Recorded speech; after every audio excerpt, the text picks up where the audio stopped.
Praise the Lord. എന്നെ കേൾക്കാമോ? കേൾക്കാം. Thank you so much. Hallelujah. സ്തോത്രം സ്തോത്രം. ഇന്ന് രാത്രി കാലം ദൈവസന്നിധിയിൽ ഇങ്ങനെ വചനവുമായിട്ട് നിങ്ങളുടെ മുമ്പാകെ ആയിരിക്കാൻ ദൈവം എനിക്ക് ഒരുക്കി തന്ന ഈ നല്ല അവസരത്തെ ഓർത്ത് നന്ദി നിറഞ്ഞ ഹൃദയത്തോടെ ദൈവത്തെ സ്തുതിക്കുന്നു, സ്തോത്രം ചെയ്യുന്നു. ഒപ്പം തന്നെ ഈ മീറ്റിങ്ങിന് എന്നെ ഇൻവൈറ്റ് ചെയ്ത പാസ്റ്റർ അനീഷിനോടുള്ള ദൈവനാമത്തിൽ നന്ദി അറിയിക്കുന്നു. ഈ മീറ്റിംഗിലേക്ക് എന്നെ ഇൻട്രൊഡ്യൂസ് ചെയ്ത ബ്രദർ രജിക്കോശി അവരോടുള്ള ദൈവനാമത്തിലുള്ള നന്ദിയെ ഞാൻ അറിയിക്കുന്നു. ദേവദാസൻ പറഞ്ഞതുപോലെ അനേക വർഷത്തെ ഒരു നല്ല ഒരു ഫ്രണ്ട്ഷിപ്പ്, ഒരു സ്പിരിച്വൽ ഫ്രണ്ട്ഷിപ്പ് കീപ്പ് ചെയ്യാൻ ദൈവം സഹായിച്ചതിനെ ഓർത്ത് ദൈവത്തെ സ്തുതിക്കുന്നു, സ്തോത്രം ചെയ്യുന്നു. നമ്മുടെ അല്പസമയത്തെ ചിന്തയ്ക്ക് വേണ്ടി എബ്രായ ലേഖനത്തിൽ നിന്ന് നമുക്ക് വായിക്കാം. എബ്രായ ലേഖനം 6-ാം അധ്യായം അതിന്റെ 10 തൊട്ട് 12 വരെയുള്ള വാക്യങ്ങൾ ഞാൻ തന്നെ വായിക്കുന്നു. എബ്രായ ലേഖനം 6-ാം അധ്യായം, book of Hebrews chapter 6 versus from 10 to 12. ദൈവം നിങ്ങളുടെ പ്രവൃത്തിയും വിശുദ്ധന്മാരെ ശുശ്രൂഷിക്കുന്നതിനാലും തന്റെ നാമത്തോട് കാണിച്ച സ്നേഹവും മറന്നു കളയുവാൻ തക്കവണ്ണം അനീതിയുള്ളവനല്ല. എന്നാൽ നിങ്ങൾ ഓരോരുത്തൻ പ്രത്യാശയുടെ പൂർണ്ണ നിശ്ചയം പ്രാപിക്കുവാൻ അവസാനത്തോളം ഒരുപോലെ ഉത്സാഹം കാണിക്കണമെന്ന് ഞങ്ങൾ ആഗ്രഹിക്കുന്നു.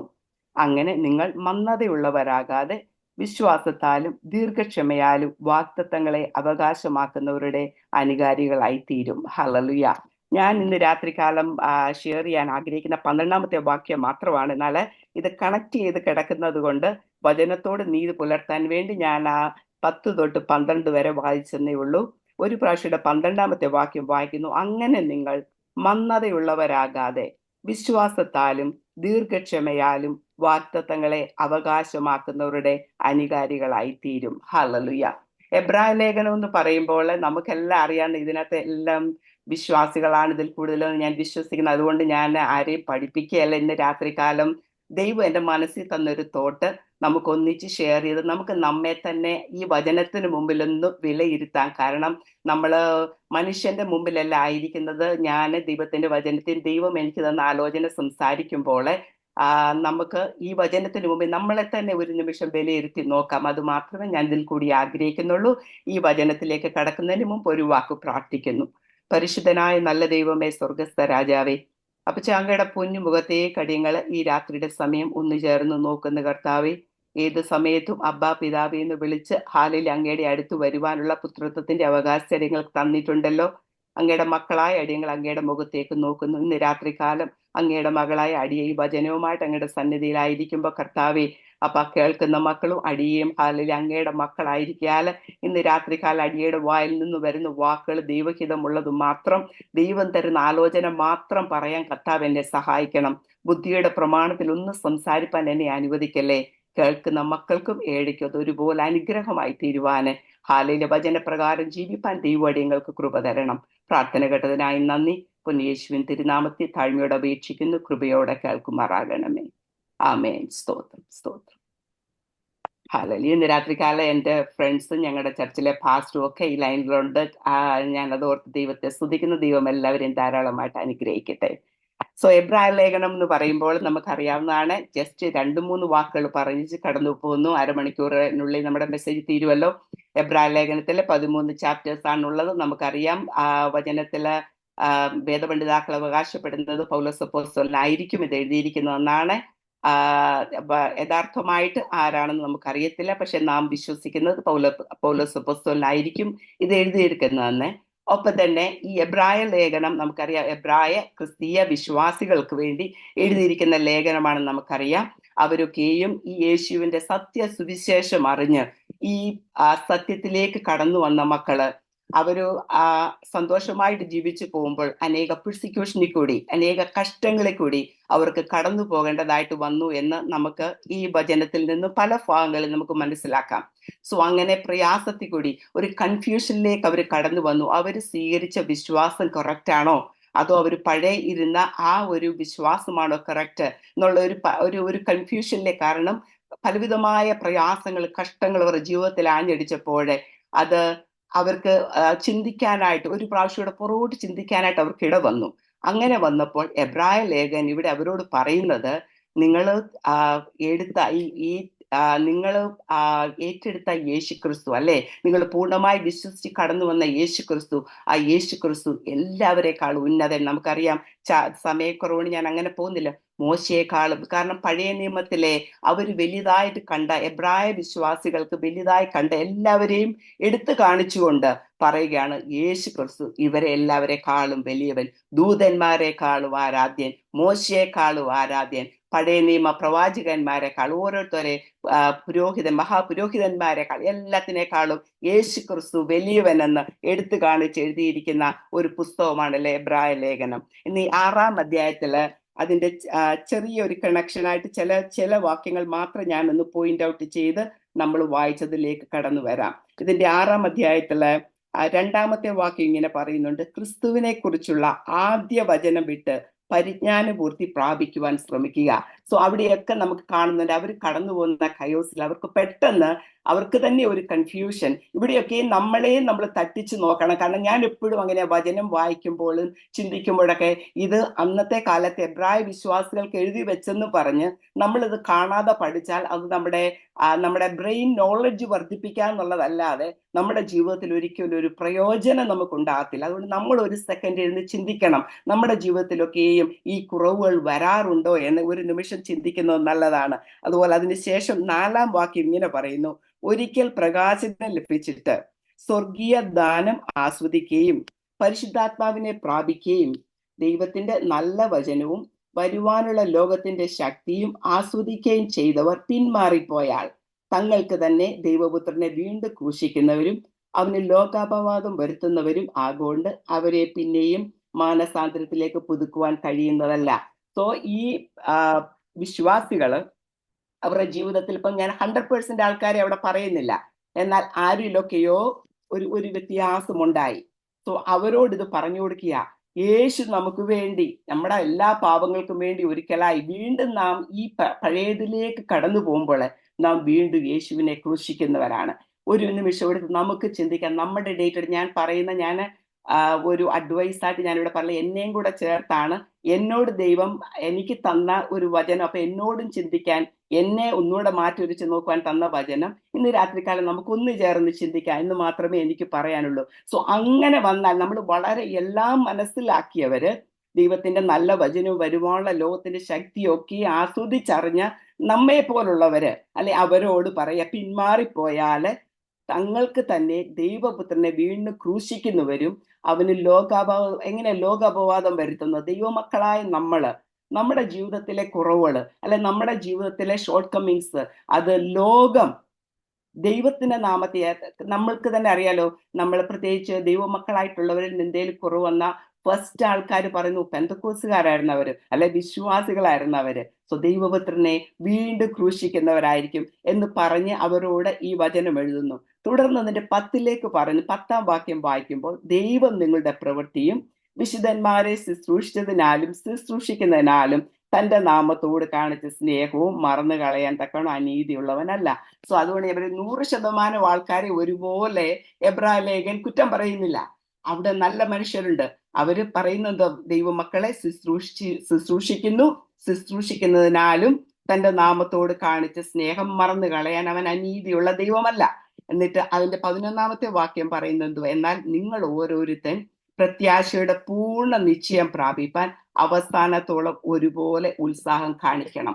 സോ ഈ നല്ലതായി ഇതിനകത്ത് വിശ്വാസികളെ ശുശ്രൂഷിക്കുന്നവർ, അല്ലെ, അവരെ ടേക്ക് കെയർ ചെയ്യുന്നവർ, അല്ലെ, വചനപ്രകാരം ജീവിക്കുന്നവരോട് പറയുന്ന ഒരു അഡ്വൈസ്, അതുകൊണ്ട് നിങ്ങൾ അവസാനിച്ചില്ല. ഇത് നിങ്ങൾ ചെയ്യേണ്ടത്, നിങ്ങൾ ഓരോരുത്തൻ, ഒരാളോടല്ല, നിങ്ങൾ ഓരോരുത്തൻ പ്രത്യാശയുടെ പൂർണ്ണ നിശ്ചയം പ്രാപിപ്പാൻ 1 ദിവസമോ 2 ദിവസമോ മാത്രമല്ല നല്ല പ്രവൃത്തികൾ ചെയ്യേണ്ടത്, അവസാനത്തോളം ഒരുപോലെ ഉത്സാഹം കാണിക്കണം.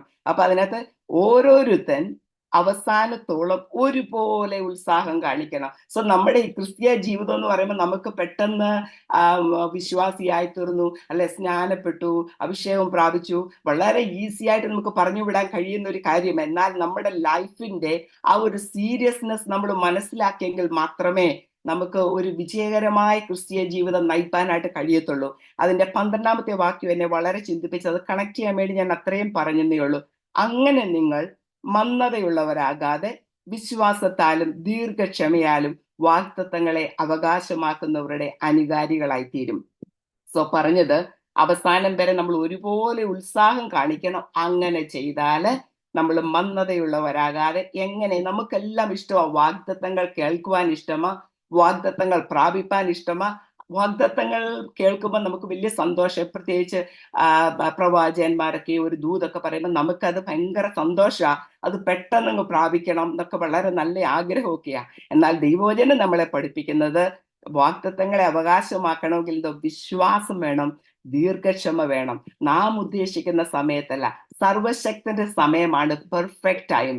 ആ പെർഫെക്റ്റ് ടൈമിൽ അവൻ നന്നായി ചെയ്തു തരുന്ന ദൈവമാണ്. സോ നമ്മൾ ആസ് എ ബിലീവർ നമുക്ക് വേണ്ടിയത് വിശ്വാസവും ദീർഘക്ഷമയും. എന്നിട്ട് പറയുന്ന അവസാനത്തെ വാക്ക് ഒന്നുകൂടെ, വിശ്വാസത്താലും ദീർഘക്ഷമയാലും വാഗ്ദത്തങ്ങളെ അവകാശമാക്കുന്നവരുടെ അനുകാരികളായി തീരും. സോ നമ്മൾ ദൈവവചനം വായിക്കുമ്പോൾ, എന്നെ ഇത് വായിച്ചപ്പോൾ ഒന്ന് എന്നെ ചിന്തിപ്പിച്ചത്, നമ്മൾ പുതിയൊരു വീൽ ഇൻവെന്റ് ചെയ്യേണ്ടതായിട്ടൊന്നും ദൈവവചനത്തിൽ പറയുന്നില്ല. നാം ഈ ദൈവവചനവുമായിട്ട് നടന്നാല്, ഒരു ചെറിയ കുഞ്ഞ്, അതായത് വചനം വായിപ്പാൻ അറിവ് പ്രാപിക്കുന്ന കുഞ്ഞു മുതൽ ലൈക്ക് പ്രായത്തിന്റെ അവസാനം ഇതിൽ വന്നിരിക്കുന്ന വ്യക്തിക്ക് വരെ വായിച്ച് പഠിച്ച് ഗ്രഹിച്ച് ദൈവകൃപയിൽ അന്ത്യം വരെ ജീവിപ്പാൻ എല്ലാം ഇതിനകത്തുണ്ട്. സോ നമുക്ക് പ്രത്യേകിച്ചൊന്നും, ചിലരൊക്കെയും പ്രത്യേകിച്ച് നമ്മൾ ചില മെസ്സേജുകളൊക്കെ കേൾക്കാറുണ്ട്, ഇന്നത് ചെയ്താൽ ഇങ്ങനത് കിട്ടും, അല്ലെ ഇങ്ങനെ ചെയ്താൽ. അതൊക്കെ ഒരു, അത് എങ്ങനെ ജനത്തെ കളിപ്പിക്കാൻ കഴിയുന്ന, നമുക്ക് ദൈവവുമായിട്ട് അധികം കണക്ഷൻ ഇല്ലാതെ വരുമ്പോഴാണ് ചിലര് എന്നോട് ചില ആൾക്കാർ ചില വിഷയങ്ങൾക്ക് വേണ്ടി പ്രാർത്ഥിക്കുമ്പോൾ, ഒരു 6 മാസത്തിന് മുമ്പ് എന്നോട് ഒരാൾ പറയൂ, ഞാൻ ഇത്രയും നാള് പ്രാർത്ഥിച്ചത് നടക്കാതെ പോയത്. എന്നോട് ഒരു ദൈവദാസൻ പറഞ്ഞു, നീ എഴുതി വെച്ച് പ്രാർത്ഥിക്കാഞ്ഞ കൊണ്ടാ, അല്ലെ അത് എന്നേ നടന്നു പോയനെ. സോ അതൊക്കെ എന്ന് പറഞ്ഞാൽ നമുക്ക് നമ്മുടെ അറിവ് കേട് കൊണ്ട് വരുന്ന, ഞാൻ പറയുന്നതിൽ എഴുതി വെച്ച് പ്രാർത്ഥിച്ചാൽ നടക്കത്തില്ലെന്നല്ല, that is a good thing. So എന്നും നമ്മൾ ദൈവസ്ഥനെ വിശ്വസ്തയോടെ വെച്ച് പ്രാർത്ഥിക്കും, ദൈവം തീർച്ചയായിട്ടും അത് കാണുന്നു, ദൈവം പ്രതിഫലം തരും. പക്ഷെ നാം മനസ്സിൽ, ഞാൻ എപ്പോഴും ആ മോളോട് പറഞ്ഞു കൊടുക്കും, നമ്മുടെ കണക്ഷൻ, എനിക്ക് അത്ര വലിയ വചനത്തിലൊന്നും ഗ്രാഹ്യം, എന്നാൽ ഞാൻ ഇങ്ങനെയാ പഠിച്ചിരിക്കുന്നത്, എന്റെ ദൈവം എന്റെ അപ്പനാ. സോ എനിക്ക് എന്റെ അപ്പനോട് പോയി പറയാൻ എനിക്ക് പ്രത്യേകിച്ചുള്ള സ്ട്രാറ്റജീസ് വേണ്ട, പ്രത്യേകിച്ചുള്ള റൂൾസ് ആൻഡ് റെഗുലേഷൻസ് ഒന്നും വേണ്ട. ഞാൻ എന്റെ ദൈവഹിതം പോലെ നടന്നു കഴിഞ്ഞാൽ എന്റെ ദൈവത്തോട് ചോദിക്കുന്ന, പക്ഷെ അഗെയിൻ ഞാൻ പറഞ്ഞതുപോലെ ഒരു സമയമുണ്ട്. ഇപ്പൊ എനിക്ക് ഇന്ന് വേണം എന്ന് പറയാൻ പറ്റും. ദൈവത്തിന് അറിയാം എനിക്ക് തരേണ്ട പെർഫെക്റ്റ് ടൈം ഏതാണെന്ന് ദൈവം നന്നായി അറിയുന്നു. സോ നമ്മള് അറിഞ്ഞിരിക്കേണ്ടതൊന്നും, നമ്മുടെ ദൈവത്തിന് അസാധ്യമൊന്നുമില്ല. അവൻ അഖിലാണ്ടത്തിന്റെ ഉടയവൻ. നമുക്ക് ആ ഒരു കൺസെപ്റ്റ് ആണ് പലപ്പോഴും നമുക്ക് കിട്ടാത്ത കാരണം, നമ്മൾ ഇമ്പോസിബിലിറ്റീസ് നമ്മുടെ മുമ്പിൽ കാണുമ്പോഴേ നമ്മുടെ ദൈവത്തിന്റെ സൈസ് വളരെ ചെറുതായിക്കൊണ്ട്, അത് ശത്രുവിന്റെ ഒരു പ്രവർത്തനം, നമ്മൾ ആരും അറിഞ്ഞുകൊണ്ട് ചെയ്യുന്നതല്ലത്, ശത്രുവിന്റെ ഒരു പ്രവർത്തനം. കാരണം നമുക്കറിയാം, ദുഷ്ടന്റെ അധീനതയിൽ ഈ ലോകം കിടക്കുമ്പോൾ എത്രത്തോളം അവന് അതിലേക്ക്, അല്ലെങ്കിൽ നരകത്തിലേക്ക് ജനത്തെ കൊണ്ടുപോകാൻ, ലോകത്തിലേക്ക് ജനത്തെ കൊണ്ടുപോകാനായിട്ടാണ് അവന്റെ എപ്പോഴും ഉള്ള എയിം. സോ നമ്മൾ അതിന് കീഴ്പ്പെട്ടു പോയാലേ, ദൈവവചനം വായിക്കുകയോ അല്ലെ ദൈവസ്ഥാനിൽ ഇരിപ്പാനോ ആഗ്രഹമില്ലാതെ നാം അങ്ങനെ അതിനെയല്ല എന്റർടൈൻ ചെയ്ത്, അല്ലെ പെട്ടെന്നുള്ളൊരു വിടുതലിന് വേണ്ടി അവിടെയും പോകാം, അല്ലെ ഇവിടെയും പോകാം, അത് കേൾക്കാം ഇത് കേൾക്കാം, ഈ മെസ്സേജ് നല്ലതാ, ആ മെസ്സേജ് നല്ലതാ, ഇങ്ങനെ നമ്മൾ പോകുമ്പോൾ ഉണ്ടല്ലോ, നമ്മൾ എങ്ങനെയൊക്കെയോ കൺഫ്യൂസ് ആയി പോയിട്ട് പ്രാപിക്കേണ്ടത് പ്രാപിക്കാതിരിക്കുക നമ്മൾ ചെയ്യുന്നത്. എന്നാൽ ഇവിടെ പറയുന്നത് എന്തുവാണ്, നിങ്ങൾ മന്ദതയുള്ളവരാകാതെ വിശ്വാസത്തിലെ ദീർഘക്ഷമയിൽ വാഗ്ദത്തങ്ങളെ അവകാശമാക്കുന്നവരുടെ അനുകാരികളായി തീരും. സോ ഇതിനകത്ത് അപ്പൊ English, so that you will not be sluggish but imitators. Okay, അതെന്നെ ഒത്തിരി imitators of those who through faith and patience inherit the promise. So the promises inherit ചെയ്ത ആൾക്കാരെ ഓൾറെഡി ഈ ദൈവവചനത്തിൽ നമുക്ക് തന്നിട്ടുണ്ട്. അതാ ഞാൻ നേരത്തെ പറഞ്ഞത്, നമുക്ക് റീഇൻവെന്റ് ചെയ്യേണ്ട ഒരു വീലും ഇതിനകത്ത് നമുക്ക് ഓൾറെഡി ഇതിനകത്ത് തന്നിട്ടുണ്ട്. നമുക്ക് ഇവരെ കാണുമ്പോഴേ ദൈവം അവർക്ക് വേണ്ടി പ്രവർത്തിച്ചെങ്കിലേ, എന്റെ ദൈവം എനിക്ക് വേണ്ടി പ്രവർത്തിപ്പാൻ ശക്തനാണ്. എന്റെ ദൈവം ഇന്നലെയും ഇന്നും എന്നേക്കും അനന്യനായ ദൈവമാ. അവൻ അസാധ്യങ്ങളൊന്നുമില്ല. ഇത് നമുക്ക് എങ്ങനെയാ ഒരു ദിവസം കൊണ്ട് നമുക്ക് ആർക്കും ഈ ഫെയ്ത്ത് പെട്ടെന്ന് വരുന്ന കാര്യമല്ല. സോ ഇത് ഡേ ബൈ ഡേ നമ്മുടെ ആ ദൈവവുമായിട്ടുള്ള കണക്ഷൻ, ദൈവവചനവുമായിട്ടുള്ള ആ നമ്മുടെ ഒരു ആഗ്രഹം, ദൈവവചനവുമായി ഇരിക്കുന്നതിന്, അങ്ങനെ ഇരിക്കുമ്പോൾ ദൈവം തന്നെ നമുക്കിത് വെളിപ്പെടുത്തി തരും. സോ അതിനാദ്യം നമുക്ക് വേണ്ടിയെന്ന് പറഞ്ഞാൽ, ഇതിനകത്ത് അനുകാരികളുണ്ട്. നമ്മൾ രണ്ടുപേരെ പറ്റി ചിന്തിക്കാൻ പോവുക. വിശ്വാസത്താലും ദീർഘക്ഷമയാലും വാഗ്ദത്തങ്ങളെ അവകാശമാക്കിയാലോ. ഒന്ന് നമുക്കറിയാം, വിശ്വാസികളുടെ പിതാവായ അബ്രഹാം തന്നെ. അബ്രഹാമിനെ വിട്ടു പറഞ്ഞ പിന്നെ അതിനകത്തൊരു ഒരു ഒരു ഒരു അതിനൊരു വിലയില്ല. അതുകൊണ്ട് അബ്രഹാമാണ് വിശ്വാസികളുടെ പിതാവ് നമ്മൾ എല്ലാവരും വിളിക്കുന്നത്. 12-ാം അധ്യായം ജെനസിസിൽ നമ്മൾ കാണുന്നത് അബ്രഹാമിനെ വിളിച്ചു, ഞാൻ നിന്നെ കാണിപ്പാനിരിക്കുന്ന പ്രദേശത്തേക്ക് പോവാൻ പറഞ്ഞു. ഒന്നും മറുപടി ചോദിക്കാതെ ഇറങ്ങി തിരിച്ചൊരു അബ്രഹാമിനെ നമ്മൾ കാണുന്നു. അതിനുശേഷം നമ്മൾ അബ്രഹാം ജെനസിസിനകത്ത് 22-ന്റെ 15 തൊട്ട് 18 വരെയുള്ള വാക്യങ്ങള്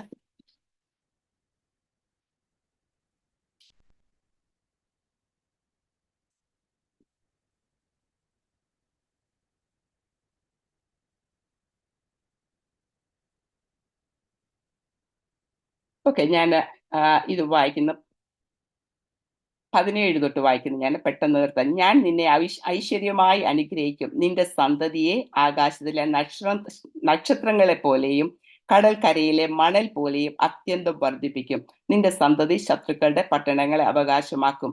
നീ എന്റെ വാക്ക് അനുസരിച്ചത് കൊണ്ട് നിന്റെ സന്തതി മുഖാന്തരം ഭൂമിയിലുള്ള സകല ജാതികളും അനുഗ്രഹിക്കപ്പെടും എന്ന് ഞാൻ എന്നെ കൊണ്ട് തന്നെ സത്യം ചെയ്തിരിക്കുന്നുവെന്ന് യഹോവ അരുളി ചെയ്യുന്നു. സോ ഇവിടെ നമുക്കറിയാം, അബ്രഹാം ഇസഹാക്കിനെ യാഗമാക്കുവാനായിട്ടുള്ള പരീക്ഷ അതും പാസ്സായി കഴിഞ്ഞപ്പോഴാണ് അബ്രഹാമിന് ഈ വാഗ്ദത്തം കൊടുക്കുന്നത്. നമുക്കറിയാം, അത് ഒരു ദിവസം കൊണ്ട് 2 ദിവസം കൊണ്ടൊന്നും അബ്രഹാം ആ വാഗ്ദത്തം പ്രാപിച്ചില്ല. എന്നാൽ ഇന്ന് നമുക്ക് പുറകോട്ട് നോക്കുമ്പോൾ നമുക്ക് മനസ്സിലാകും, അബ്രഹാമിന് ദൈവം ചെയ്ത വാഗ്ദത്തം അത് അങ്ങനെ തന്നെ നിറവേറിയെന്ന് നമുക്ക് അതിൽ കൂടി കാണുവാനായിട്ട് കഴിയും. അതിലെ നമ്മൾ ഇതിന്റെ 13 തൊട്ട് 20 വരെ അതിന് റിലേറ്റഡ് ആയിട്ടാണ് കാണുന്നത്. പക്ഷേ സമയക്കുറവുകൊണ്ട് ഞാൻ അതിലേക്ക് കടക്കുന്നില്ല, കാരണം എന്റെ സാക്ഷ്യം കൂടി ചുരുക്കമായി പറയണമെന്ന് ഞാൻ ആഗ്രഹിക്കുന്നു. സോ നമ്മൾ ഇതിനകത്ത് വിശ്വാസം കൊണ്ട് വാഗ്ദത്തം, വിശ്വാസവും ദീർഘക്ഷമ. അബ്രഹാമിന് ദീർഘക്ഷമ ഇല്ലായിരുന്നെങ്കിൽ ഒരിക്കലും അത് പ്രാപിച്ചെടുക്കാൻ കഴിയത്തില്ല. പറയുമ്പോൾ ഒരു വിളിയില് ഇറങ്ങിത്തിരിക്കുക.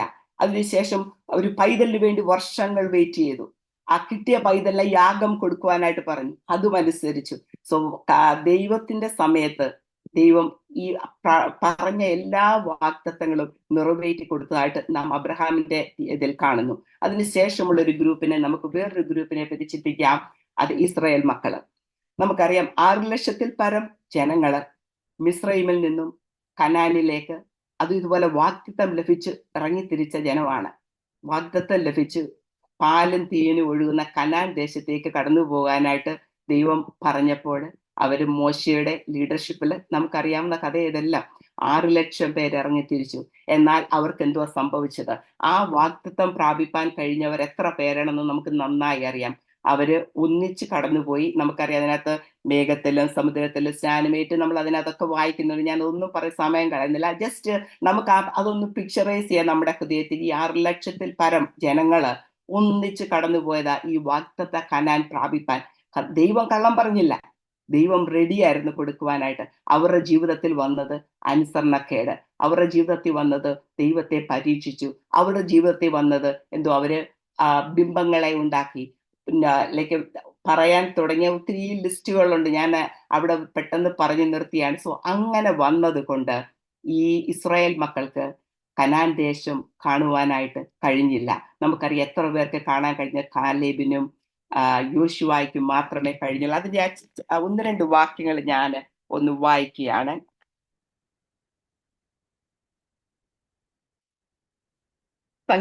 സംഖ്യാപുസ്തകം 14-ന്റെ 6 തൊട്ട് 9 വരെയുള്ള വാക്യങ്ങൾ ഞാൻ വായിക്കുന്നു. ജസ്റ്റ് ഒന്നിടുന്ന ഓർമ്മയ്ക്ക് വേണ്ടി മാത്രം, നമുക്കെല്ലാം അറിയാവുന്ന വാക്യങ്ങളോട് ഞാൻ പെട്ടെന്ന് വായിച്ചു വിടുന്നത്. സംഖ്യ 14-ന്റെ 6 തൊട്ട് 9 വരെ. ദേശം ഉറ്റുനോക്കിയവരിൽ നൂന്റെ മകൻ യോശുവയും യെഫുന്നയുടെ മകൻ കാലേബും വസ്ത്രം കീറി ഇസ്രായേൽ മക്കളുടെ സർവ്വസഭയോടും പറഞ്ഞത് എന്തെന്നാൽ, ഞങ്ങൾ സഞ്ചരിച്ച് ഉറ്റുനോക്കിയ ദേശം എത്രയും നല്ല ദേശമാകുന്നു. യഹോവ നമ്മിൽ പ്രസാദിക്കുന്നുവെങ്കിൽ അവൻ നമ്മെ പാലും തേനും ഒഴുകുന്ന ദേശത്തേക്ക് കൊണ്ടുചെന്ന് നമുക്ക് അത് തരും. യഹോവയോട് നിങ്ങൾ മത്സരിക്കുക മാത്രം ചെയ്യരുത് എന്ന് അവിടെ ജനത്തോട്, നമുക്കറിയാം അവരെത്ര പേരാണ് കാണാനായിട്ട് കടന്നുപോയതെന്നും, അവിടെ ചെന്നു അവരവിടുത്തെ അനാക്യ മല്ലന്മാരെ കണ്ടപ്പോൾ അവരെ ഭയന്ന് അവരോർത്ത് ഒരിക്കലും ഇവർക്ക് ഇത് അവകാശമാക്കുവാനായിട്ട് കഴിയത്തില്ലെന്നും. അതിനുശേഷം 14-ന്റെ 22 തൊട്ട് 23 വരെയുള്ള വാക്യങ്ങൾ ഞാൻ വായിക്കുന്നു. 22 തൊട്ട് 24 വരെ. സംഖ്യ 14-ന്റെ. എന്റെ തേജസ്സും മിസ്രൈമിലും മരുഭൂമിയിലും വെച്ച് ഞാൻ ചെയ്ത അടയാളങ്ങളും കണ്ടിട്ടുള്ള പുരുഷന്മാർ എല്ലാവരും ഇപ്പോൾ 10 പ്രാവശ്യം എന്നെ പരീക്ഷിക്കുകയും എന്റെ വാക്ക് കൂട്ടാക്കാതിരിക്കുകയും ചെയ്തത് കൊണ്ട് അവരുടെ പിതാക്കന്മാരോട്, ഞാൻ സത്യം ചെയ്തിട്ടുള്ള ദേശം അവർ കാണുകയില്ല, എന്നെ നിരസിച്ചവർ ആരും അത് കാണുകയില്ല. എന്റെ ദാസനായ കാലേബോ അവന് വേറൊരു സ്വഭാവം ഉള്ളതുകൊണ്ടും എന്നെ പൂർണ്ണമായി അനുസരിച്ചതുകൊണ്ടും അവൻ പോയിരുന്ന ദേശത്തേക്ക് ഞാൻ അവനെ എത്തിക്കും, അവന്റെ സന്തതി അത് അവകാശമാക്കും. സോ ഈ കാലേബും ഈ 6 ലക്ഷത്തിലെ ഒരാളായിട്ട് പോയതാണ്. കാലേബി കണ്ട വ്യത്യാസം എന്താണ്? പൂർണ്ണമായി അനുസരിച്ചു, വിശ്വസിച്ചു ദൈവത്തിൽ. ദൈവത്താൽ അസാധ്യമായതൊന്നുമില്ലെന്ന് കാലേബ് വിശ്വസിക്കാനായിട്ട് ഇടയായി തീർന്നു. അതിനുശേഷം നമുക്ക് അത് വായിക്കുമ്പോൾ ഞാൻ ജോഷുവയുടെ വായിക്കാതിരിക്കാൻ കഴിയത്തില്ല. ജോഷുവ 14:7 തൊട്ട് 14 വരെ ഞാൻ പെട്ടെന്ന് വായിച്ചു വിടുന്നു. ഞാൻ സമയവും 7 തൊട്ട് 14 വരെ.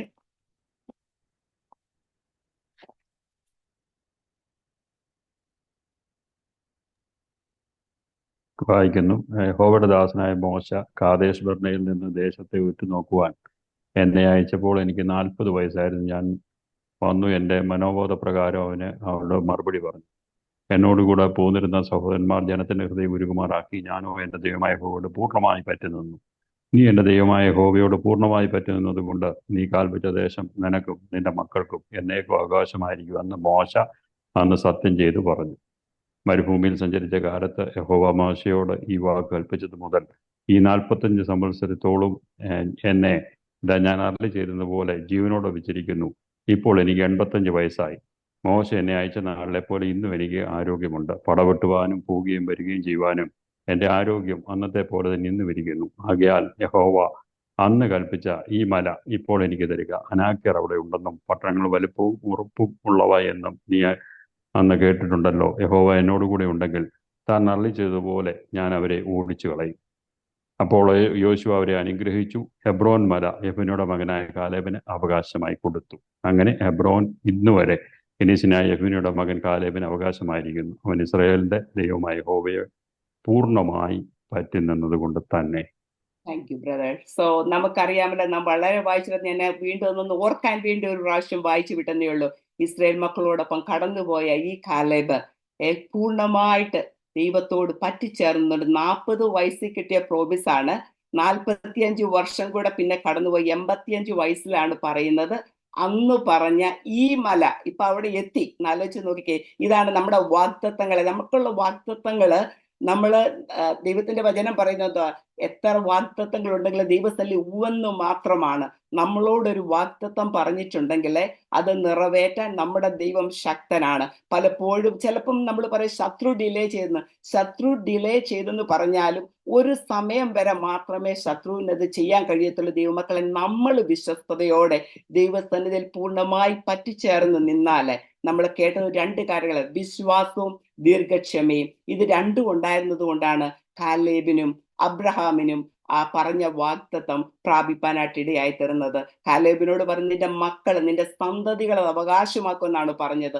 അതുപോലെ തന്നെ നാം കാണുന്നു, സന്തതികൾക്ക് അത് കൊടുക്കുവാനായിട്ട് പിന്നീട് ഹെബ്രോൻ മല നമ്മളത് വായിച്ചു ഇടയായി തീർന്നു. സോ ദൈവമക്കളെ, നമ്മൾ ചിന്തിക്കേണ്ട ഈ ദിവസങ്ങളിലെ എന്തെല്ലാം ഇമ്പോസിബിലിറ്റീസ് നമ്മുടെ മുമ്പിൽ കടന്നു വന്നാലും, ഇത് പറയുമ്പോൾ ഞാൻ പൂർണ്ണമായി ഭയങ്കര ഫെയ്ത്ത് ഉള്ള ആളെന്നല്ല. എൻ്റെ ജീവിതത്തിൽ ഇതുപോലെ പല വിഷയങ്ങളുടെ മേലും വളരെ ഭാരപ്പെട്ട അവസരങ്ങളുണ്ട്. അപ്പൊ ദൈവം എന്നോട് സംസാരിച്ചിട്ടുണ്ട്, ദൈവ ശബ്ദം ഞാൻ കേട്ടിട്ടുണ്ട്. പലപ്പോഴും തളർന്നു പോകുന്ന വിചാരിച്ച സ്ഥാനത്തൊക്കെയും ദൈവം താങ്ങി നടത്തിയിട്ടുണ്ട്. സോ ഇന്ന് രാത്രിയിൽ ഈ ദൈവത്തിന്റെ വചനത്തിൽ നിന്ന് മറ്റെന്തും മറന്നുപോയാലും ഈ 2 വാക്യവർക്ക് വിശ്വാസവും ദീർഘക്ഷമയും നമുക്കുണ്ടെങ്കിലേ വാഗ്ദത്തങ്ങളെ അവകാശമാക്കുന്നവരുടെ അനുകാരികളായി തിരിച്ച് ഇവരുടെ അനുകാരികളായി നമ്മളും ഇമിറ്റേറ്റേഴ്സ് ആയിട്ട് നമ്മളും മാറപ്പെടും. സോ ഞാൻ എന്റെ സാക്ഷി, ഞാൻ ഓൾമോസ്റ്റ് സമയം കഴിയുന്നല്ലോ, ചുരുക്കമായിട്ട് പറയാൻ ആഗ്രഹിക്കുന്നു. ഞാനൊരു മർത്തോമ കുടുംബത്തിൽ ജനിച്ചു വളർത്തപ്പെട്ടു വളരെ ദൈവഭയമുള്ള മാതാപിതാക്കന്മാരാല് വളർത്തപ്പെട്ട ഒരു ഭവനത്തിൽ ഞാൻ വളർന്നു വന്നതാണ്. അപ്പം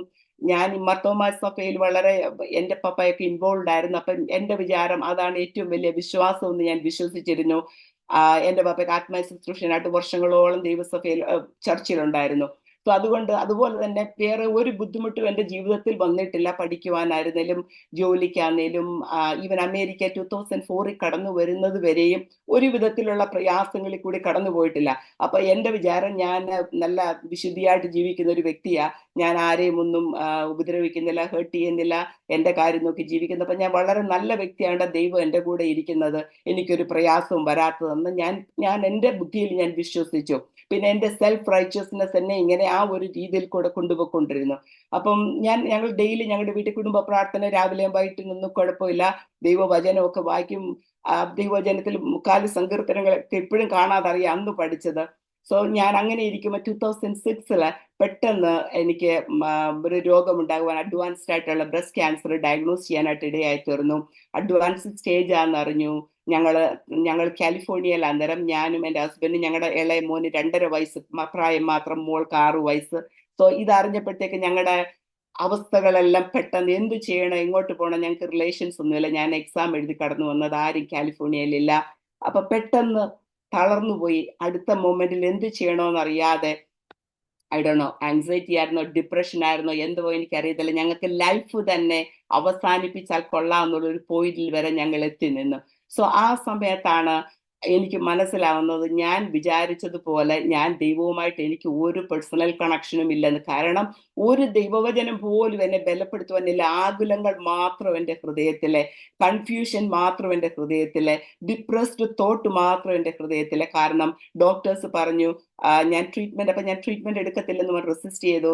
അന്ന് എനിക്ക് 32 വയസ്സ്. അപ്പൊ ഞാൻ ട്രീറ്റ്മെന്റ് എടുക്കത്തില്ല എന്ന് പറഞ്ഞപ്പോൾ അവർ ട്രീറ്റ്മെന്റ് എടുത്തില്ല, നീ 3 മാസം കൊണ്ട് മരിച്ചു പോകും, with treatment maybe you will live up to 6 months എന്ന് പറഞ്ഞു. സോ അപ്പം എല്ലാ ഹോപ്പും നഷ്ടപ്പെട്ട് എന്ത് ചെയ്യണമെന്നറിയാതെ ഭാരപ്പെട്ടിരിക്കുമ്പോൾ ഞങ്ങള് പല പ്രാവശ്യം ദൈവത്തിന്റെ വചനം പലരിൽ കൂടി കേട്ടിട്ടുണ്ട്. കാലിഫോർണിയയിൽ ഏകദേശം ഒരു ദൈവസഭയിൽ ഞങ്ങൾ 2.5 വർഷം കടന്നുപോയി. അവിടെയെല്ലാം മനുഷ്യരെ നോക്കി ഞങ്ങൾ തന്നെ ഞങ്ങളുടെ ലെവൽ നിശ്ചയിക്കുമോ, ഇവരെക്കാൾ എത്ര നല്ലതാണ് ഞങ്ങൾ. കാരണം എവിടെയൊക്കെ കമ്മിറ്റിയിലെ വിഷയങ്ങളോ അല്ലെ എന്തെങ്കിലുമൊക്കെ ഇഷ്യൂസ് കാണുമ്പോൾ ഞങ്ങൾ തന്നെ വിചാരിച്ചു ഞങ്ങൾ ഇവരെക്കാൾ നല്ല നിർത്തി സ്നാനപ്പെടാതെ 2.5 വർഷത്തോളം കടന്നുപോയി. സോ അങ്ങനെ ഇരുന്നപ്പോ ഈ രോഗത്തിൽ കൂടെ കടന്നു പോയപ്പോൾ എല്ലാ വാതിലുകളും അടഞ്ഞു. ഞാൻ മാത്രം വന്ന് ജോലി ചെയ്യുന്ന സമയം, 2 കൊച്ചു കുഞ്ഞുങ്ങളെ, ഞങ്ങൾക്ക് എന്ത് ചെയ്യണമെന്നറിയാതെ ഭാരപ്പെട്ടിരുന്ന സമയത്ത് ഒരു ദിവസം ഇതുപോലെ രാത്രിയിൽ വളരെ ഭാരപ്പെട്ട് കരഞ്ഞ് ദൈവസന്നിധിയിൽ പ്രാർത്ഥിച്ചുകൊണ്ടിരിക്കുക. അപ്പൊ എന്റെ അന്നത്തെ കൺസെപ്റ്റില്ല, പാപം ചെയ്യുന്നവർക്കൊക്കെ രോഗം ഉണ്ടാകുന്നത്. അപ്പൊ ഞാൻ ദൈവത്തോട് ക്വസ്റ്റ്യൻ ചെയ്യുക, ഞാൻ എന്തോ പാപം ചെയ്തിട്ട് എനിക്ക് രോഗം വന്നേ, എന്നോട് സംസാരിക്കണം എന്ന് പറഞ്ഞ് ഞാൻ ഇങ്ങനെ പ്രാർത്ഥിക്കുക. സോ ഒരു ദിവസം രാത്രിയിലെ കീമോതെറാപ്പി കൂടെ കടന്നു പോകുന്ന സമയത്ത് ഒട്ടും ഉറക്കമില്ലാതെ ഞാൻ ഇങ്ങനെ ദൈവസന്നിധിയിൽ കരഞ്ഞ് ചോദിച്ചുകൊണ്ടിരിക്കുക. സോ അങ്ങനെ ഞാൻ പ്രാർത്ഥിച്ചുകൊണ്ടിരിക്കുമ്പോൾ ഒരിക്കലും ഞാൻ ചിന്തിക്കുന്നില്ല ദൈവം എന്നോട് സംസാരിക്കുന്നു, ഇങ്ങനെയൊന്നും കേട്ടിട്ടുമില്ല. അപ്പൊ ഞാൻ പെട്ടെന്ന് ഒരു ദൈവ ശബ്ദം ഞാൻ കേൾക്കുക, എന്റെ കൃപ നിനക്ക് മതി. ഞാനപ്പോ പെട്ടെന്ന് 2 മണി കഴിഞ്ഞ സമയം പെട്ടെന്ന് പേടിച്ചിട്ട്, ബൈബിള് മുമ്പിലുണ്ട്, ഞാൻ ഒരിക്കലും പ്രതീക്ഷിക്കാത്തൊരു ശബ്ദം കേൾക്കുക. എന്നിട്ട് ഞാൻ എല്ലായിടും കണ്ണു തുറന്നു നോക്കിയപ്പോൾ ഒന്നും കാണുന്നില്ല, എല്ലാവരും ഉറങ്ങി അവരപ്പൊ ഞാൻ പിന്നെയും ബോഡിയുടെ ക്ഷീണം കൊണ്ട് ഉറക്കം വരാത്തതുകൊണ്ട് അവിടെ തന്നെ ഇരുന്ന് ഞാൻ ഈ ബൈബിളെ പിടിച്ചുകൊണ്ട് ഞാൻ പ്രാർത്ഥിച്ചുകൊണ്ടിരുന്നപ്പോ വീണ്ടും ഞാൻ ഈ ശബ്ദം കേൾക്കുന്നു. അപ്പം ഭയങ്കരമായിട്ട് പേടിച്ച് ഞാൻ ബൈബിള് തുറന്നു നോക്കിയപ്പോൾ 2 കൊരിന്ത്യൻസ് ഞാൻ എന്നോ അണ്ടർലൈൻ ചെയ്തിട്ട വാക്യം, എന്റെ കൃപ നിനക്ക് മതി, എന്റെ ശക്തി ബലഹീനതയിൽ തികഞ്ഞു വരുന്നു. സോ അപ്പൊ എനിക്ക് മനസ്സിലായി, ഞാൻ ദൈവത്തോട് പറഞ്ഞു എന്നോട് സംസാരിക്കണേ. 2 പ്രാവശ്യം സംസാരിച്ചിട്ട് എനിക്ക് മനസ്സിലായില്ല. തേർഡ് ടൈം ദൈവത്തിന്റെ വചനം ഞാൻ എഴുതി വരച്ചു വെച്ചിരുന്ന എന്നെ ദൈവം കാണിച്ചു തന്നു. സോ അന്ന് തൊട്ട് ദൈവം എനിക്ക് ഒരു മനസ്സിനൊരു ധൈര്യം തരുവാനായിട്ട് തുടങ്ങി. പിന്നെ അവിടെയുള്ള ദൈവദാസന്മാര്, ഇവിടുന്ന് കടന്നു വന്ന് ടെക്സസിൽ നിന്ന് കടന്നു വന്ന ദൈവദാസന്മാര് പലരും അനേകർ എനിക്ക് വേണ്ടി പ്രാർത്ഥിച്ചു. എന്നാൽ അത്ഭുതം എന്ന് പറയട്ടെ, ദൈവത്തിന്റെ വിടുതലിന്റെ സാക്ഷ്യം ഇന്ന് രാത്രികാലം സന്തോഷത്തോടെ കഴിഞ്ഞ 18 വർഷക്കാലം ദൈവം അത്ഭുതകരവും അതിശയകരമായിട്ട് ഹല്ലേലൂയ, ഭൂമിയുടെ മുഖത്ത് ദൈവം എന്നെ നിലനിർത്തി. എന്റെ ഇളയ മോന് അന്ന് 2.5 വയസ്സുള്ള പൈതൽ 20 വയസ്സ് കഴിയുന്നു, എന്റെ മോൾക്ക് 26 വയസ്സ് കഴിയുന്നു. ദൈവം അത്ഭുതകരമായി നടത്തിയ വിധങ്ങളെ ഓർത്താല് ദൈവം ഒന്നും, അന്ന് ഞങ്ങൾ ഓർക്കുന്നു, ഞങ്ങൾ ഈ പെന്തക്കോസ്റ്റ് ചർച്ചിൽ കടന്നു പോകുന്ന സമയത്ത് ഇങ്ങനെ പ്രവാചകന്മാരൊക്കെ പ്രാർത്ഥിക്കാനായിട്ട് കടന്നു വരുമ്പോൾ ഞങ്ങള് അവിടെ എല്ലാരും ലൈനിൽ പോകുമ്പോൾ ഞങ്ങളും പോയി നിൽക്കും. സോ അന്നിങ്ങനെ ദേവദാസൻ ദൂത് പറഞ്ഞിട്ടുണ്ട്, നിങ്ങളെ അനേക സ്റ്റേജുകളിൽ നിർത്തും, നിങ്ങൾ ത്രൂ അനേകർ വിടുതൽ പ്രാപിപ്പാൻ ഇടയായിത്തീരും, അനേകർക്ക് സൗഖ്യം ഉണ്ടാകും. അത് കേൾക്കാൻ നല്ല രസമായിരുന്നു. കാരണം എന്താ വെറുതെ കിട്ടുന്ന പ്രോമിസ് അല്ല. അപ്പൊ അന്നേരം വിചാരിക്കാൻ ഞങ്ങൾ ഏതാണ്ട് വലിയ ആൾക്കാർ, അതുകൊണ്ടാണ് ഞങ്ങൾക്ക് വേണ്ടി ഈ പ്രോമിസ് ഒക്കെ പറയുന്നതെന്ന്. എന്നാൽ ഈ കഷ്ടങ്ങളിൽ കൂടി കടന്നു പോകുന്നെന്നുള്ളതിനെ പറ്റി ഒരു ഐഡിയയും അന്നേരം ഇല്ലായിരുന്നു. സോ അതുകൊണ്ട് ദൈവമക്കളെ, ചിലപ്പോൾ നമ്മൾ കടന്നു പോകുമ്പോഴേ, ഞാൻ ബ്രദർ പാസ്റ്റർ സോമനെ പറ്റി കേട്ടു, പ്രയാസത്തിൽ കൂടി കടന്നു പോകുന്നെന്ന്. ഇന്ന് രാത്രികാലം എന്നെ വിടുവിച്ച ദൈവത്തിന് അസാധ്യമായതൊന്നുമില്ല.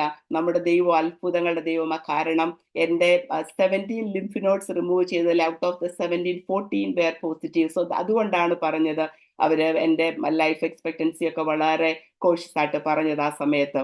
അപ്പൊ എന്നെ കാണുമ്പോൾ എൻ്റെ ഡോക്ടേഴ്സ് ഇയർലി അപ്പോയിന്റ്മെന്റ് വരുമ്പോൾ അവർക്ക് തന്നെ അതിശയമാ. എന്നോട് ഇങ്ങോട്ട് ചോദിക്കും, അറിയോ ഓക്കെ നമ്മൾ പറഞ്ഞ് രോഗമുണ്ടെന്ന് പറയാൻ വേണ്ടി നമ്മളോട് എല്ലാ വർഷവും ചെല്ലുമ്പോൾ ഇങ്ങനെ അവർക്ക് തന്നെ കൺഫ്യൂഷൻ ഉണ്ടാകത്തക്ക വിധം, അത്ഭുതം തോന്നത്തക്ക വിധം ദൈവം അതിശയകരവും അത്ഭുതകരമായി ഇന്ന് വരെ നടത്തി. പ്രയാസങ്ങൾ വന്നിട്ടില്ലെന്നല്ല, പല പ്രയാസങ്ങളിൽ കൂടി അതിനുശേഷം കടന്നുപോയി, പല രോഗങ്ങൾ കൂടി കടന്നുപോയി. കഴിഞ്ഞ വർഷം ഞാൻ ഒന്ന് വീണു, എനിക്ക് 6 പെൽവിക് ഫ്രാക്ചർ ഉണ്ടായിരുന്നു. അപ്പോഴെല്ലാം ഡോക്ടേഴ്സ് നടക്കത്തില്ലെന്ന് പറഞ്ഞു, നടക്കാൻ പ്രയാസം. അതൊന്നും അത്ഭുതകരമായി ദൈവം ഒരു സർജറിയും കൂടാതെ ദൈവം എന്നെ പൂർണ്ണമായിട്ട് വിടുവിച്ചു. സോ ദൈവത്തെ സേവിക്കുന്നവർക്ക്, നിർണയപ്രകാരം വിളിക്കപ്പെട്ടവർക്ക് എന്തു വന്നാലും സകലവും നന്മയ്ക്കായിട്ട് തന്നെ കൂടി വ്യാപരിക്കും. എന്നാൽ നമ്മൾ ചെയ്യേണ്ട ദൈവമക്കളെ, നമ്മൾ ദൈവത്തിന്റെ വചനം വായിച്ചല്ലേ, നമ്മുടെ ആയുസ് ഇവിടം കൊണ്ട് അവസാനിക്കുന്നതല്ല. നമ്മൾ അതിന്റെ 11 വായിച്ചല്ലേ, പ്രത്യാശയുടെ പൂർണ്ണ നിശ്ചയം പ്രാപിക്കുവാൻ അവസാനത്തോളം ഒരുപോലെ ഉത്സാഹം കാണിക്കണമെന്ന്. സോ പ്രത്യാശയുടെ പൂർണ്ണ നിശ്ചയം എന്തുവാ? അതിവിടെ എങ്ങും കൊണ്ട് തീരുന്നതല്ല. നമുക്കറിയാം നമുക്ക് വേണ്ടി സർവശക്തൻ ഒരുക്കിയിരിക്കുന്ന നിത്യത, അതിനു വേണ്ടിയാണ് നാം കാത്തിരിക്കുന്നത്. നാം ഈ ഭൂമിയിലായിരിക്കും പൗലോസ് നമ്മൾ ഞരങ്ങിക്കൊണ്ട്, അല്ലെങ്കിൽ കാരണം നമ്മൾ ഈ ലോകത്തിന്റെ മക്കളല്ല, നമ്മൾ അഖിലാണ്ടത്തിലെ ഉടയവന്റെ മക്കളായതുകൊണ്ട് നമ്മൾ ഞരങ്ങിക്കൊണ്ട എല്ലാം പെർഫെക്റ്റ് ആയിട്ട് നമ്മുടെ ഈ ലോകത്തിൽ നമുക്ക് ജീവിച്ച് അവസാനിപ്പാനായിട്ട് ഒരിക്കലും കഴിയത്തില്ല. നമ്മൾ ദൈവത്തെ സേവിക്കുന്നവർക്ക് പ്രയാസങ്ങളുണ്ട്, കഷ്ടങ്ങളുണ്ട്, ശോധനകൾ, ദുഃഖങ്ങൾ, രോഗങ്ങളൊക്കെ വരും. എന്നാൽ അതിനെ എല്ലാം അതിജീവിപ്പാനായിട്ട് ദൈവത്തിന്റെ ശക്തി അവൻ നമ്മുടെ മേൽ പകർന്നിട്ടുണ്ട്. അതുകൊണ്ടാണ് ദൈവത്തിന്റെ വചനം പറയുന്നത്, എന്നെ ശക്തനാക്കുന്ന മുഖാന്തരം ഞാൻ സകലത്തിലും മതിയാകുന്നു. ആ ദൈവത്തിന്റെ ശക്തി ഇന്നുവരെയും ഈ നിമിഷം വരെയും അത്ഭുതകരവും അതിശയകരമായിട്ട് അടിയങ്ങളെ നടത്തിക്കൊണ്ടുവന്നു. അനേക സാക്ഷ്യങ്ങൾ പുറകോട്ട് ചിന്തിച്ചാൽ കൊണ്ടുവന്ന വഴികളൊക്കെയുണ്ട്. അവിടെ എല്ലാം പതറാതെ തളരാതെ, പലപ്പോഴും തളർന്നെന്ന് വിചാരിച്ച സ്ഥാനത്ത് തളരാതെ ദൈവം ഇന്നുവരെ നിർത്തി. ആ ദൈവത്തിന്റെ സാന്നിധ്യം നമ്മളോട് കൂടെയുണ്ട്. നമുക്ക് വേണ്ടിയത് ഈ ചെറിയ ലോകത്തിലെ തൽക്കാല നന്മകളിൽ ഒതുങ്ങി നമ്മുടെ അവിശ്വാസ ജീവിതം അവസാനിപ്പിക്കാനല്ല, നമുക്ക് വേണ്ടി ഒരുക്കിയിരിക്കുന്ന നിത്യത. അവിടെ അതിനകത്ത് വചനത്തിന്റെ അവസാനമാണ് ആ പ്രത്യാശ. നമുക്ക് അതിന്റെ അവസാനം പറയുന്നുണ്ട്, അങ്ങനെ നമ്മുടെ മുമ്പിൽ വെച്ചിട്ടുള്ള പ്രത്യാശ പിടിച്ചുകൊള്ളുവാൻ ശരണത്തിനായി ഓടി വന്ന നാം മാറിപ്പോകാത്തതും ദൈവത്തിന് പോഷ്ക്ക് പറയാൻ കഴിയാത്തതുമായ 2 കാര്യങ്ങളാൽ ശക്തിയുള്ള പ്രബോധനം പ്രാപിക്കുവാൻ ഇടവരുന്നു. ആ പ്രത്യാശ നമ്മുടെ ആത്മാവിന്റെ ഒരു നങ്കൂരം തന്നെ, അത് നിശ്ചയവും സ്ഥിരവും തിരശീലയ്ക്കകത്തേക്ക് കടക്കുന്നതുമാകുന്നു. അവിടേക്ക് യേശു മൽക്കീസദേക്കിന്റെ ക്രമപ്രകാരം എന്നേക്കും മഹാപുരോഹിതനായി മുമ്പ് കൂട്ടി നമുക്ക് വേണ്ടി പ്രവേശിച്ചിരിക്കുന്നു. നമ്മുടെ കർത്താവ് നമുക്ക് വേണ്ടി ഈ ഭൂമിയിൽ കടന്നു വന്നു, നമുക്ക് വേണ്ടി ജീവിച്ച്, നമുക്ക് വേണ്ടി കഷ്ടത അനുഭവിച്ച്, മരിച്ച്, അടക്കപ്പെട്ട്, ഉയർത്തെഴുന്നേറ്റ് കടന്നുപോയി നമ്മളെ ചേർക്കുവാൻ അവൻ കടന്നു വരുന്നു. ആ ഒരു പ്രത്യാശ നമ്മുടെ ജീവിതത്തിൽ ഇല്ലെങ്കിൽ ക്രിസ്തീയ ജീവിതം കൊണ്ട് ഒരു അർത്ഥവുമില്ല. ഈ ദിവസങ്ങളിൽ നമുക്ക് വേണ്ടിയത് ആ ആഴമായ വിശ്വാസമാണ്. ദൈവമക്കളെ, ഞാൻ പറഞ്ഞു തീർക്കുന്നതല്ല ആ വിശ്വാസം.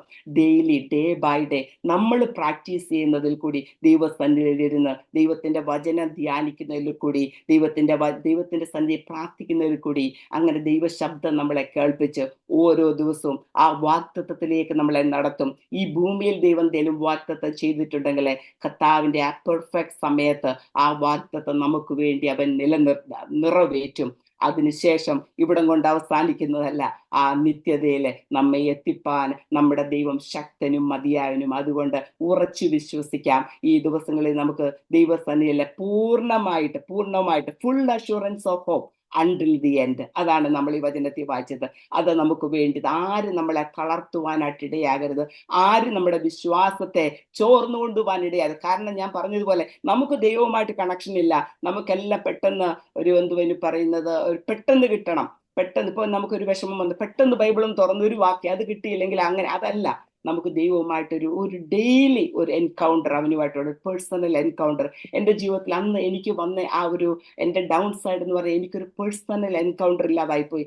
റെഗുലറായിട്ട് ഞാൻ പ്രാർത്ഥിക്കും, അതിൻ്റെ ഒരു റുട്ടീൻ ലൈഫായിട്ട് മാറി. എന്നാൽ ഒരു പേഴ്സണൽ എൻകൗണ്ടർ വന്നു കഴിഞ്ഞാൽ ഭാരങ്ങൾ വരുമ്പോൾ നമുക്ക് ആ ഒരു കണക്ഷൻ, പേഴ്സണൽ കണക്ഷനാണ് പിന്നെ പിതാവുമായിട്ട്.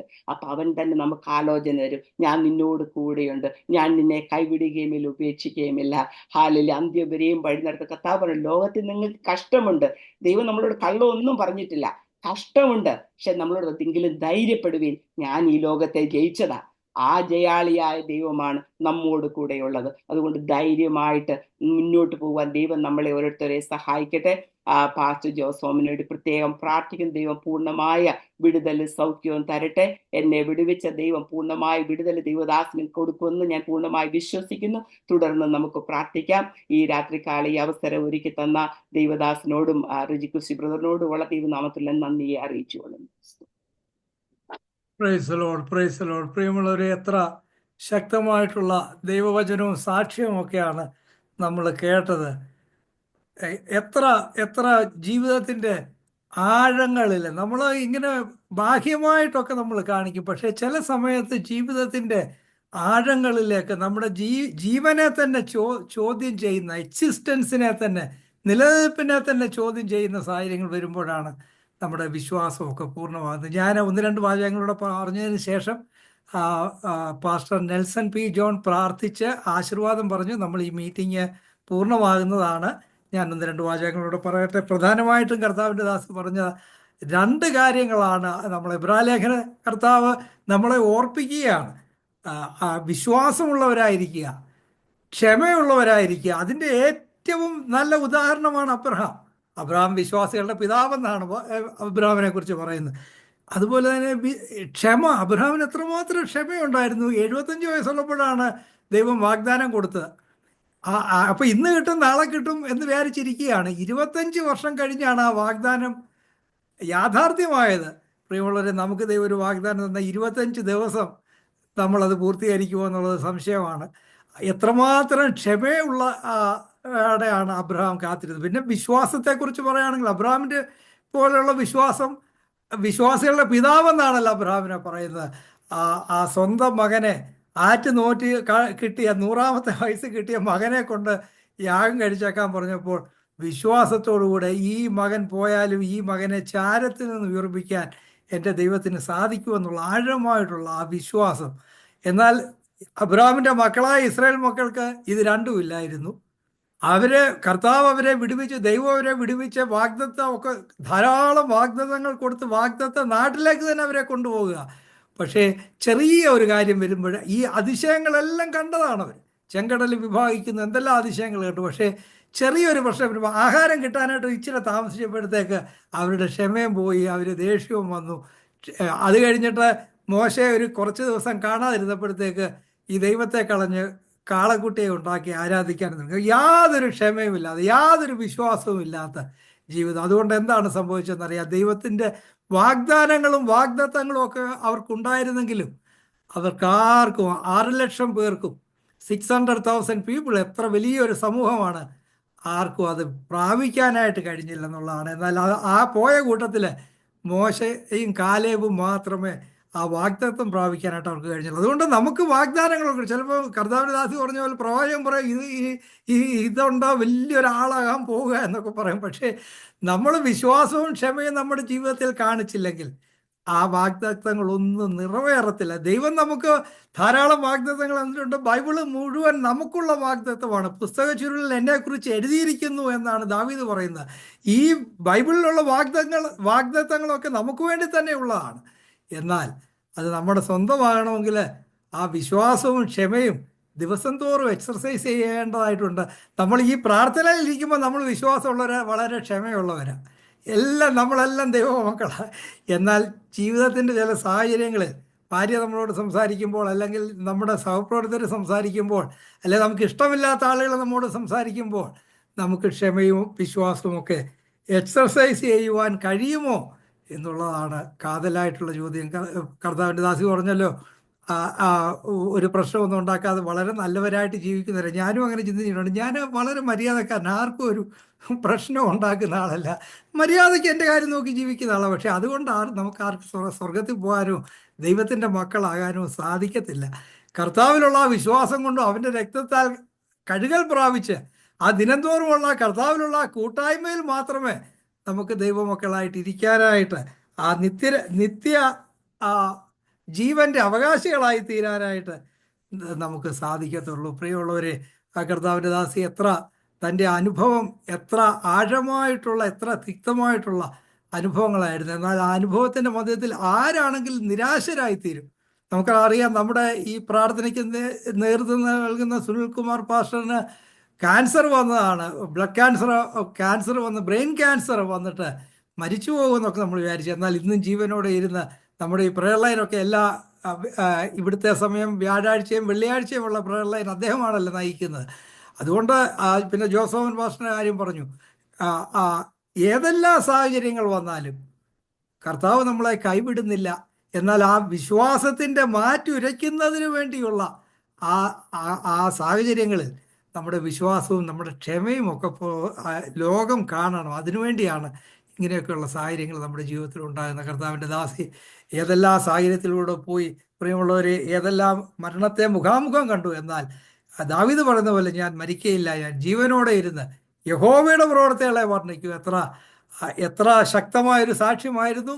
ആ കർത്താവിൻ്റെ ദാസിയെയും കുടുംബത്തെയും കർത്താവ് ധാരാളമായിട്ട് അനുഗ്രഹിക്കട്ടെ. അനേകരെ ഈ ദിവസങ്ങളിൽ കർത്താവിലേക്ക് നയിക്കുന്നതിന് കർത്താവിൻ്റെ ദാസിയെ കർത്താവ് വീണ്ടും ഉപയോഗിക്കട്ടെ എന്ന് പ്രാർത്ഥിക്കുന്നു. ഷിക്കാഗോ പ്രയറിന്റെ പേരിലുള്ള സ്നേഹം, സന്തോഷം, അഭിവാദനങ്ങൾ അർപ്പിക്കുന്നു. കർത്താവ് നമ്മെ ഏവരെയും ധാരാളമായിട്ട് അനുഗ്രഹിക്കട്ടെ.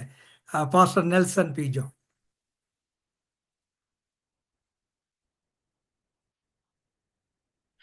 നമുക്ക് പ്രാർത്ഥിക്കാം. പരിശുദ്ധനായ ദൈവമേ, സ്വർഗസ്ഥ പിതാവേ, ഈ ഷിക്കാഗോ പ്രയർ ലൈനിന്റെ പ്രവർത്തനങ്ങളെ ഞങ്ങൾ ഓർത്ത് തിരുനാമത്തിന് സ്തോത്രം ചെയ്യുന്നു. ഇതിൻ്റെ മീറ്റിങ്ങുകളൊക്കെ ലീഡ് ചെയ്യുന്ന പാസ്റ്റർ അനീഷിനെയും ജോസോമൻ പാസ്റ്ററെയും ഒക്കെ അവിടുത്തെ കരങ്ങളിലേക്ക് ഞങ്ങൾ ഏൽപ്പിക്കുന്നു. പ്രതിസന്ധികളിൽ കൂടി കടന്നുപോയിക്കൊണ്ടിരിക്കുന്ന പ്രിയപ്പെട്ടവർക്ക് ഇന്ന് രാത്രിയിൽ ദൈവത്തിൻ്റെ കരസ്പർശനം ഉണ്ടാകുവാൻ ഞങ്ങൾ പ്രാർത്ഥിക്കുന്നു. കർത്താവെ, ഞങ്ങൾ കേട്ട അതിശക്തമായ ദൈവവചനത്തിനായി സ്തോത്രം. ഞങ്ങളുടെ ക്രിസ്തീയ ജീവിതത്തിൽ ഞങ്ങളുടെ വിശ്വാസം നിലനിൽക്കുന്നതാണോ ഇല്ലയോ എന്നുള്ള പരിശോധനകൾ കടന്നു വരുമ്പോൾ ധൈര്യത്തോടുകൂടി ദൈവത്തോട് ചേർന്ന് നടന്ന ഒരു സാക്ഷ്യം, അത്ഭുതകരമായ ഒരു സാക്ഷ്യം കേൾക്കുവാൻ ദൈവം ഞങ്ങളെ സഹായിച്ചല്ലോ. പ്രിയ കുടുംബത്തെ അവിടുത്തെ കരങ്ങളിലേക്ക് ഞങ്ങൾ ഏൽപ്പിക്കുന്നു. കർത്താവിൻ്റെ ദാസി ഡോക്ടർ മിനി കുര്യനെ അവിടുത്തെ കരങ്ങളിലേക്ക് ഞങ്ങൾ ഏൽപ്പിക്കുന്നു. പരിശോധനകളൊക്കെ ജീവിതത്തെ തളർത്തിക്കളഞ്ഞപ്പോൾ അവിടെ പതറിപ്പോകാതെ ദൈവമായി വ്യക്തിപരമായി ബന്ധം സ്ഥാപിച്ച് ദൈവത്തോട് ചേർന്ന് നടന്ന് ഇന്ന് മറ്റുള്ളവർക്ക് തൻ്റെ സാക്ഷ്യം ഒരു എൻകറേജ്മെൻ്റായി തീരുവാൻ, അത് പ്രസ്താവിക്കുവാൻ ദൈവം സഹായിച്ചതുകൊണ്ട് സ്തോത്രം. ദൈവത്തിൻ്റെ വചനത്തിൽ കൊടുത്തിരിക്കുന്ന ആഴമായ അറിവിനും അത് ഷെയർ ചെയ്യുവാനുള്ള ധൈര്യത്തിനുമായും ഞങ്ങൾ നിനക്ക് സ്തോത്രം ചെയ്യുന്നു. ഇന്ന് ഈ പ്രയർ ലൈനിലായിരിക്കുന്ന എല്ലാവരെയും അവിടുത്തെ കരങ്ങളിൽ ഞങ്ങൾ ഏൽപ്പിക്കുന്നു. കർത്താവെ, മറ്റുള്ളവർ അറിയാത്ത ഞങ്ങളുടെ വേദനകൾ, ഞങ്ങളുടെ ഭാരങ്ങൾ, ഞങ്ങളുടെ പ്രയാസങ്ങൾ അവയെല്ലാം അറിയുന്ന ഒരു ദൈവം ഞങ്ങൾക്ക് വേണ്ടി ജീവിക്കുന്നുണ്ട്. സ്തോത്രം. ആ ദൈവം ഞങ്ങളുടെ കരം പിടിച്ചിരിക്കുന്നത് കൊണ്ട് ഞങ്ങൾ നിന്നെ സ്തുതിക്കുന്നു. ഇന്ന് രാത്രി രോഗിയായിരിക്കുന്ന പ്രിയ ദൈവദാസന് വേണ്ടി ഞങ്ങൾ വീണ്ടും പ്രാർത്ഥിക്കുന്നു. അവിടുത്തെ അത്ഭുതം പ്രവർത്തിക്കുന്ന കരം ഇന്ന് രാത്രിയിൽ നിന്റെ ദാസനെ സ്പർശിച്ചാട്ടെ. കർത്താവ്, അത്ഭുതകരമായ സൗഖ്യം ലഭിച്ചു എന്നുള്ള സാക്ഷ്യം പ്രസ്താവിക്കുവാൻ നിന്റെ ദാസനെ ദൈവം ശക്തീകരിക്കണമേ, ബലപ്പെടുത്തണമേ. ഓരോ ജീവിതങ്ങളെയും ദൈവം സ്പർശിക്കണമേ. സമാധാനമില്ലാത്ത ജീവിതങ്ങളിൽ കർത്താവ് സമാധാനം കൊടുക്കണമേ. ഡിപ്രഷൻ, പ്രയാസങ്ങൾ അങ്ങനെ കടന്നു പോകുന്ന ജീവിതങ്ങൾക്ക് ഇന്ന് ഈ രാത്രിയിൽ ധൈര്യവും പ്രത്യാശയും കർത്താവ് കൊടുക്കണമേ. ഈ പ്രയർ ലൈൻ മുഖാന്തരം ലോകത്തിന്റെ വിവിധ ഭാഗങ്ങളിൽ അനേകർ ദൈവത്തെ കണ്ടുമുട്ടുവാനും ദൈവത്തോട് ചേർന്ന് നടക്കുവാനും ദൈവം സഹായിക്കണമേ. ഇതിൻ്റെ പ്രവർത്തനങ്ങൾക്ക് നേതൃത്വം കൊടുക്കുന്ന എല്ലാവരെയും കർത്താവ് സമൃദ്ധിയായി അനുഗ്രഹിച്ച് അവരുടെ വിശ്വാസം മറ്റുള്ളവർക്ക് കണ്ടേജിയസ് ആയി തീർന്ന് അവരിലേക്ക് പകരപ്പെടുവാൻ കർത്താവ് സഹായിക്കണമേ. സകല മാനവും മഹത്വവും ഞങ്ങൾ ദൈവത്തിന് തരുന്നു. പ്രാർത്ഥന കേട്ടതുകൊണ്ട് സ്തോത്രം. യേശു ക്രിസ്തുവിന്റെ വിലയേറിയ നാമത്തിൽ അപേക്ഷിക്കുന്നു. ദൈവോട് കേൾക്കുമാറാകണമേ. ആമേൻ. കർത്താവായ യേശു ക്രിസ്തുവിന്റെ കൃപയും പിതാവായ ദൈവത്തിന്റെ സ്നേഹവും പരിശുദ്ധാത്മാവിന്റെ കൂട്ടായ്മയും നമ്മോടും നാം ഓർത്ത് പ്രാർത്ഥിച്ച എല്ലാ വിഷയങ്ങളോടും ഇന്ന് രാത്രിയിൽ ദൈവത്തിന്റെ വചനം സംസാരിച്ച ദൈവദാസിയോടും ഈ പ്രയറിൽ നടത്തുന്ന പ്രിയപ്പെട്ടവരോടും കൂടെ ഇന്നും എന്നേക്കും ഉണ്ടായിരിക്കുമാറാകട്ടെ. ആമേൻ. ആമേൻ. സ്തോത്രം.